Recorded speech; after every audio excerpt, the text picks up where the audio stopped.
India's number 1 varicose veins hospitals ఐబీసీను సంప్రదించండి. మీ నొప్పి లేని ప్రయాణాన్ని ప్రారంభించండి.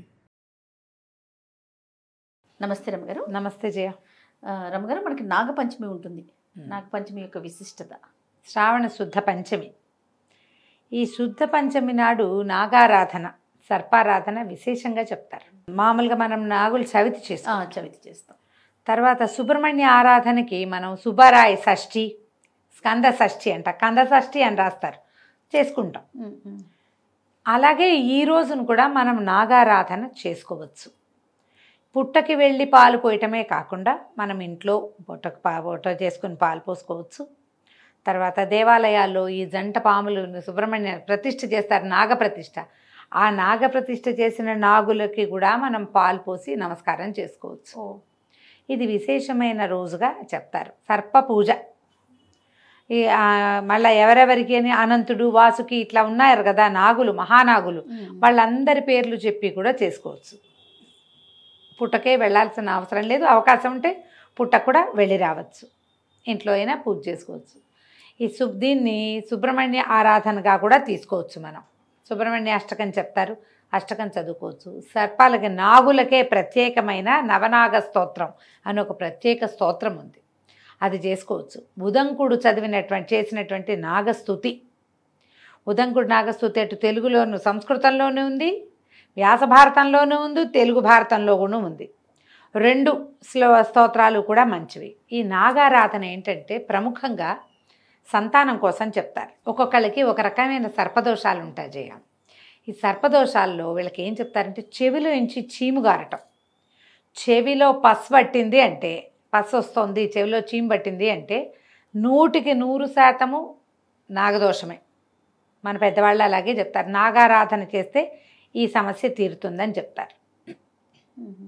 ఒకటి, కలలో ఎప్పుడు పాములు కరుస్తున్నట్టు, వెంటబడుతున్నట్టు అట్లాంటిది ఏదైనా కనిపించినా కూడా, ఎప్పుడు తరచూ పాములు కనిపిస్తాయంటే నాగారాధన చేయాలి. ఫ్రాయిడ్ సిద్ధాంతం ప్రకారం తీరని కోరికలు పాముల రూపంలో కనపడతాయని చెప్తారు. మనవాళ్ళు ఏం చెప్తారంటే ఇది పూర్వ జన్మల నుంచి ఈ సంతానానికి సంబంధించిన శాపాలు ఏమైనా ఉంటే అవి సర్పాల రూపంలో మనకి దర్శనమిస్తాయని మన వాళ్ళ నమ్మకం. కొంతమందిని మనం ఆరాధన చేసిన తర్వాత కళ్ళలు పోయినాయి, చెవిలో చీము తగ్గింది అని చెప్తారు. ఒళ్ళంతా పొడలుగా మచ్చలు వస్తాయి కొంతమందికి, వాళ్ళకు కూడా సర్పారాధన మంచిది. స్కిన్ ఇష్యూస్ వాళ్ళు సర్పారాధన చేయాలి. ఈ పుట్టమన్నుని తెచ్చి చెవికి పెట్టుకోమంటారు, అది చాలా విశేషమైన ఫలితం ఇస్తుందని, ఆరోగ్యానికి మంచిదని చెప్పబడుతుంది. దీనికి ఒక కథ కూడా, తమాషా చిన్న కథ ఒకటి చెప్తారు, నాగపంచమి కథ అని. ఒక రైతు పొలం దున్నాడట. ఆ పొలం దున్నినప్పుడు ఏమైంది, అక్కడ ఒక పుట్ట ఉండి ఆ పుట్ట ఇట్లా పైకి తెరిపిగా లేకుండా కొంచెం భూమిలోకి ఉంది. ఆ పాము గుడ్లు పెట్టిందట ఆ పుట్టలో. పిల్లలు పొదిగినాయి, చిన్న పిల్లలు పాకుతున్నాయి. ఈ రైతు పొలం దున్నినప్పుడు ఆ మొత్తం పాము పిల్లలన్నీ దాని కింద, నాగలి కింద నలిగిపోయినాయట. నలిగిపోతే ఆ పాము విపరీతమైన కోపం వచ్చిందట దానికి. వాళ్ళ ఇంటికి వెళ్ళి వాళ్ళ అంతు చూడాలని ఆ ఇంటికి వెళ్ళిపోయిందట. రైతు ఇంటికి వెళ్తే ఏమైందట, ఆవిడ పూజ చేసుకుంటుంది. ఆ రోజు నాగుల పంచమి అయ్యేసరికల్లా అనంత నాగుడికి పూజ చేస్తోంది ఇంటి ఆవిడ.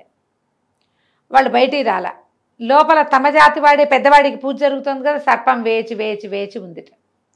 తర్వాత లోపలికి వెళ్ళింది పూజ అయిపోయాక. వెళ్ళేసరికల్లా మొత్తం ఆహార పదార్థాలన్నీ స్వామివారికి నివేదన పెడతాం కదా, ఏం పెడతారు జనరల్గా, చిమ్మిరి, చలిమిడి, పాలు, టెంకాయ, పాలు, తేనె అవి నివేదన పెడితే సర్పం అవన్నీ తినేసిందట. తినేసరికి దాని ఆరాటం తగ్గింది, కొంత స్థిమితపడి దుఃఖంతో చెప్పిందట, నేను నా పిల్లల్ని అన్నిటి పోగొట్టేశారు మీరు, నేను ఇట్లా బాధపడుతున్నాను, ఆ దుఃఖంతో వచ్చా, కానీ ప్రసాదం తినేసరికి ఆవేగం కొంత తగ్గింది, కానీ నా సంతానం కోల్పోయానంటే అప్పుడు ఆవిడ అనంతుడిని ప్రార్థిస్తే అనంతుడు కొంత అమృతాన్ని అందించాడట ఆ చనిపోయిన పాము పిల్లలకి. సర్పాలన్నీ మళ్ళీ బతికినాయని ఒక కథ చెప్తారు. ఇదో కథ, ఎన్ని కథలు ఉన్నాయో. ఒక ఆవిడ ఎవరికో చెవిలోంచి పస్సు వచ్చేది, పాము వెన్నాడుతున్నట్టు కరుస్తున్నట్టు కలొచ్చేదట. చాలా సంపన్న గృహస్థులు, ఆవిడ చాలా మంచిది. నేను ఏనాడు ఏ దోషము చేయలేదు, నాకు ఇట్లాంటి కల వస్తోందని ఒక సాధువు వాళ్ళ ఇంటికి వచ్చినప్పుడు అడిగితే, అమ్మా నీకు సర్పదోషం ఉంది, నాగపంచమి నాడు పాముకు పాలు పోయి పూజ చెయ్యి. మరి రావి చెట్టు కింద ఎక్కడైనా నాగప్రతిష్ఠ జరిగిన చోట, నాగప్రతిష్ఠకి రావి చెట్టు కింద ప్రాంతం మంచిది, అక్కడ నాగప్రతిష్ఠ చేయించు. ప్రతి పంచమికి నాగుని అభిషేకించు, నీ బాధలు తీరుతాయంటే ఆవిడ చెవి తగ్గిపోయిందట, ఇవి కూడా తగ్గిపోయినాయి. ఈ పంచమి నాడు విశేషంగా ఏంటంటే ఎక్కడైనా రావి చెట్టు కింద కనుక మనకి నాగప్రతిష్ఠ ఉంటే దాని ప్రదక్షిణ కనుక చేస్తే చర్మ సంబంధమైన వ్యాధులు, చెవికి సంబంధించిన అనారోగ్యాలు, సంతానానికి సంబంధించిన దోషాలు తొలగిపోతాయని చెప్తారు. వీటిలలో మీరు ఏది కుదిరితే అది చేసుకోవచ్చు. ఎక్కువ ఇవన్నీ చేయలేం. పంచమి నాడు దేవాలయానికి వెళ్ళండి. మీ ఇంటి చుట్టుపక్కల మీ ఏరియాలో ఉన్న శివాలయాల్లో సాధారణంగా ఉంటుంది, నాగప్రతిష్ఠ ఉంటుంది, సాధారణంగా రావి చెట్టు ఉంటుంది. చాలు. ఒక చిన్న గ్లాసెడు పాలు పట్టుకెళ్ళి ముందు పాలు పోయండి, తర్వాత నీళ్లు పోయండి, నమస్కారం చేసుకోండి. బెల్లం కానీ, చలిమిడి కానీ, చిమ్మిరి కానీ, అరటిపండు కానీ నివేదన పెట్టచ్చు. అన్నీ పెడితే మరీ మంచిది. అధికసి అధికం ఫలం. ఇంత మాత్రమైనా నివేదన చేసి నమస్కారం చేసుకోండి. ఒకవేళ ఇంట్లో చేసుకుందామంటే పడగ, ఒక వెండి పడగను తీసుకొచ్చి కొనుక్కొచ్చి పట్టుకొట్టు తెచ్చుకోండి. ఇవి ఇంట్లో అట్టు పెట్టుకుంటే కాసిన ఆ పడగ మీద కొన్ని పాలు పోసి కొంచెం చెమ్మిలి, తర్వాత చలిమిడి, అరటిపళ్ళు ఇలాంటివన్నీ నివేదన చేసి నమస్కారం చేసుకుంటే మంచి ఫలితం లభిస్తుంది. ఇది స్కిన్ ఇష్యూస్కి, సంతానపు సమస్యలకి, సంతాన సాఫల్యానికి బాగా పనిచేస్తుంది. ఈరోజు దానికి ముఖ్యమైనదన్నమాట. ఈ వయసు వాళ్ళు చేయొచ్చు, ఈ వయసు వాళ్ళు చేయకూడదు, మాకు పిల్లలు అక్కర్లేదు, ఇలాంటి భావాల్లోకి వెళ్ళకండి. ఆరోగ్యం అందరికీ కావాలి, సంతానం లేకపోతే కావాలి, ఉంటే వాళ్ళ భవిష్యత్తు కావాలి మనకి. అంతే కదా. ఎవరి కోసమైనా ఇది మంచిదే, చేసుకోవచ్చు చక్కగా. దేవాలయాలకు వెళ్తే మరీ మంచిది. అయితే ఈరోజు ఏం చేస్తారంటే సర్పానికి సంబంధించిన ఆరాధన ఎప్పుడైనా మనం చేస్తూ ఉంటే కనుక ఈ రోజున కూరలు తరగకూడదు, ఏది తరగకూడదు, పొలం దున్నకూడదు. ఈ 2 నియమాలు.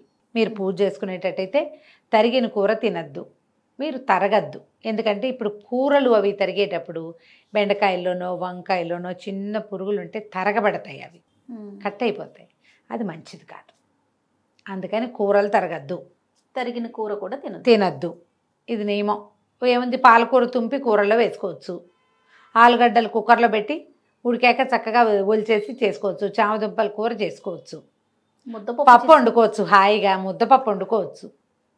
దాంట్లో ఒక ఆవకాయ మాత్రం నలుచుకోకూడదు, జ్ఞాపకం పెట్టుకోండి. తరుగుతాంగా ఆవకాయలు, ఆవకాయ ముక్కలు తరుగుతాం కదా, అలా కాకుండా ఏదైనా రోట్లో 2 టమాటాలు, పచ్చి టమాటాలు పచ్చడి చేసుకోవటము అట్లాంటివి ఏవైనా చేయొచ్చు. మీ ఏర్పాటు మీ వీలు వెంబడి చేసుకోండి. ఈ నాగుల పంచమి రోజున మీరు కనుక ఉదంకుడి నాగస్తోత్రం చదివితే చాలా మంచి ఫలితం లభిస్తుంది. ఎవరైనా అంటే సంతానం కావాలనుకునే వాళ్ళు ఈ రోజును మొదలుపెట్టి వచ్చే సంవత్సరం నాగపంచమి దాకా చదవండి. ఈ లోపలే మీకు సంతాన సాఫల్యం కనపడుతుంది. అంత విశేషమైనవి. ఉదంకుడి నాగస్తోత్రం ఆన్లైన్ దొరుకుతుంది, సంస్కృతంది దొరుకుతుంది, తెలుగుది దొరుకుతుంది. చక్కగా సంపాదించి చదువుకోండి, చేసుకోండి. రైట్. నమస్తే. నమస్తే జీ.